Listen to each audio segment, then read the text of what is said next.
Especially DCM DK Shivakumar ಅವರು ಇದನ್ನೇ ಅಸ್ತ್ರ ಮಾಡಿಕೊಂಡು ಯಾವ ರೀತಿ ವಾಗ್ದಾಳಿ ನಡೆಸಿದ್ರು ಅನ್ನೋದನ್ನ ಗಮನಿಸಿದ್ವಿ. ಈಗ ಎಚ್.ಡಿ. ಕುಮಾರಸ್ವಾಮಿಯವರು ತಮ್ಮ ಹೇಳಿಕೆಯಿಂದ ಇಷ್ಟೆಲ್ಲ ಆಕ್ರೋಶ ವ್ಯಕ್ತವಾಗ್ತಾ ಇದ್ದಂತೆ ಸುದ್ದಿಗೋಷ್ಠಿ ಮಾಡಿದ್ರು, ಕ್ಷಮೆಯಾಚನೆ ಆಯಿತು. ನನ್ನ ಹೇಳಿಕೆಯಿಂದ ತಾಯಂದಿರಿಗೆ ನೋವಾಗಿದ್ರೆ ವಿಷಾದ ವ್ಯಕ್ತಪಡಿಸ್ತೀನಿ ಅಂದ್ರು.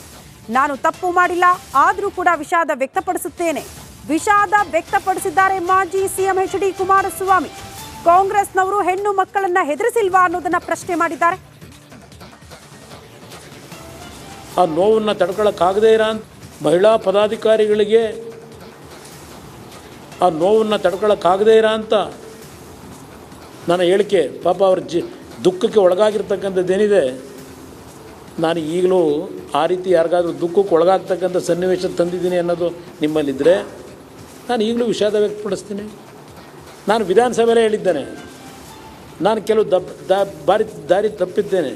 ನಾನು ದಾರಿ ತಪ್ಪಿದಾಗ ಸರಿ ದಾರಿಗೆ ತರ್ತಕ್ಕಂಥದ್ದಕ್ಕೆ ನಾನು ಮದುವೆ ಆಗಿರ್ತಕ್ಕಂಥ ನನ್ನ ಹೆಂಡತಿ ಯಾವ ರೀತಿ ತಿದ್ದಿದ್ದಾಳೆ ಅಂತ ಹೇಳಿದ್ದೇನೆ. ವಿಧಾನಸಭೆ ಕಲಾಪದಲ್ಲಿ ಹೇಳಿದ್ದೆ. ನಾನು ನಿಮ್ಮ ಥರ ನಾನು ಬದುಕಿಲ್ಲ. ನಾನು ಮಹಿಳಾ ಪದಾಧಿಕಾರಿಗಳಿಗೆ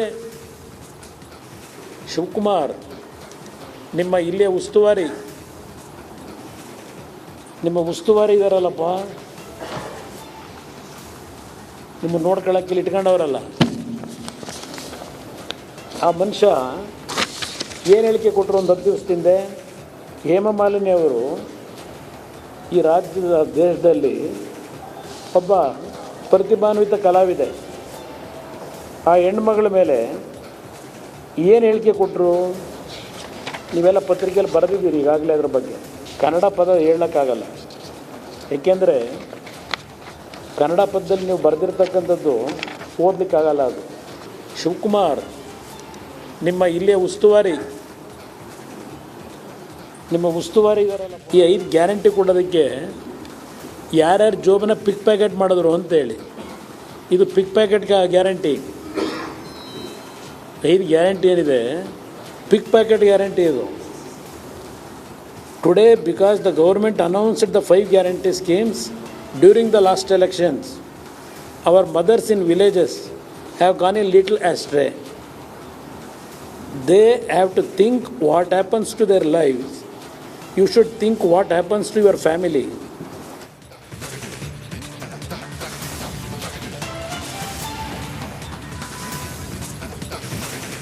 ಡಿಕೆ ಶಿವಕುಮಾರ್ ಕುಮಾರಸ್ವಾಮಿಯ ಮಧ್ಯೆ ಆಸ್ತಿ ವಿಚಾರವಾಗಿ ವಾಗ್ಯುದ್ಧವೇ ನಡೀತಾ ಇದೆ. ಕುಮಾರಸ್ವಾಮಿ ಅವರು ಓಪನ್ ಡಿಬೇಟ್ಗೆ ಬರಲಿ, ಯಾರ ಹತ್ರ ಎಷ್ಟು ಆಸ್ತಿ ಇದೆ ಅನ್ನೋದನ್ನ ನೋಡೋಣ ಅಂತ ಡಿಸಿಎಂ ಡಿಕೆ ಶಿವಕುಮಾರ್ ಕುಮಾರಸ್ವಾಮಿ ಅವರಿಗೆ ಸವಾಲ್ ಹಾಕುವಂತಹ ಕೆಲಸವನ್ನ ಮಾಡಿದ್ದಾರೆ. ಯಾವ ರೀತಿ ಕುಮಾರಸ್ವಾಮಿ ಮತ್ತು ಡಿಕೆ ಶಿವಕುಮಾರ್ ನಡುವೆ ಹಲವು ವಿಚಾರಗಳ ಬಗ್ಗೆ ಈ ರೀತಿ ಚಾಲೆಂಜಸ್ ಮಾಡಲಾಗ್ತಾ ಇದೆ. ಈಗ ಆಸ್ತಿ ವಿಚಾರವಾಗಿ ಏಕವಚನದಲ್ಲಿಯೇ ವಾಗ್ದಾಳಿ ನಡೆಸುವಂತಹ ಕೆಲಸವೂ ಕೂಡ ಆಗಿದೆ. ಬರಲಿ, ಓಪನ್ ಡಿಬೇಟ್ಗೆ ತಯಾರಿದ್ರೆ ಯಾರ ಹತ್ರ ಎಷ್ಟು ಆಸ್ತಿ ಇದೆ ನೋಡೇ ಬಿಡೋಣ ಅಂತ ಚಾಲೆಂಜ್ ಹಾಕುವಂತಹ ಕೆಲಸವನ್ನ ಈಗ ಕುಮಾರಸ್ವಾಮಿ ಅವರ ವಿರುದ್ಧ ಡಿಸಿಎಂ ಡಿಕೆ ಶಿವಕುಮಾರ್ ಮಾಡಿದ್ದಾರೆ.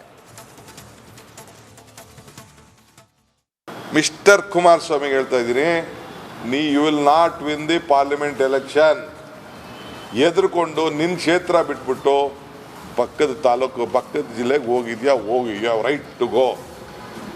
Let us debate in the assembly. ಯಾಕೆಂದರೆ ನಮ್ಮ ಜನ್ರೇಷನ್ ನೋಡಬೇಕು, ಮುಂದಿನ ಜನ್ರೇಷನ್ನು ನೀನು ಎಂಥ ಸುಳ್ಳುಗಾರ, ಎಂಥ ಮೋಸಗಾರ ಅನ್ನೋದನ್ನು ಅಸೆಂಬ್ಲಿಲಿ ಮಾತಾಡೋಣ. ನಿಂದು ಎಷ್ಟಿತ್ತು, ನಿಮ್ಮ ಅಣ್ಣಂದು ಎಷ್ಟಿತ್ತು, ನಿಮ್ಮ ಬೇರೆ ನಿಮ್ಮ ಕುಟುಂಬದ ಏನಿತ್ತು, ಅದೆಲ್ಲ ಅಲ್ಲಿ ಮಾತಾಡೋಣ. ಇಲ್ಲೆಲ್ಲ ಮಾತಾಡಿ ಸುಮ್ಮನೆ ಈ ಪೇಪರ್ ಅವರು, ಟಿ ವಿ ಅವರು ಇವತ್ತು ತೋರಿಸ್ತಾರೆ, ನಾಳೆ ಬಿಟ್ಬಿಡ್ತಾರೆ. ನಾನು ಕಲ್ಲು ಮಾರಿದ್ನೋ, ಲೂಟಿ ಹೊಡೆದ್ನೋ, ಕಳ್ತನ ಮಾಡಿದ್ನೋ, ಅದೆಲ್ಲ ಅಲ್ಲಿ ತೀರ್ಮಾನ ಆಗಲಿ. Let it be on the documentation. ನಾನು ಕಲ್ಲು ಮಾರಿದ್ನೋ, ಲೂಟಿ ಹೊಡೆದ್ನೋ, ಕಳ್ತನ ಮಾಡಿದ್ನೋ, ಅದೆಲ್ಲ ಅಲ್ಲಿ ತೀರ್ಮಾನ ಆಗಲಿ. Let it be on the documentation. ಅಯ್ಯೋ, 48 ಇದೆಯೋ, 400 ಇದೆಯೋ, ನನ್ನ ಹತ್ರ 1000 ಇದೆಯೋ, 1 ಎಕರೆ ಇದೆಯೋ, ನಾನು ಭಿಕ್ಷುಕನಿದ್ನೋ. Next point,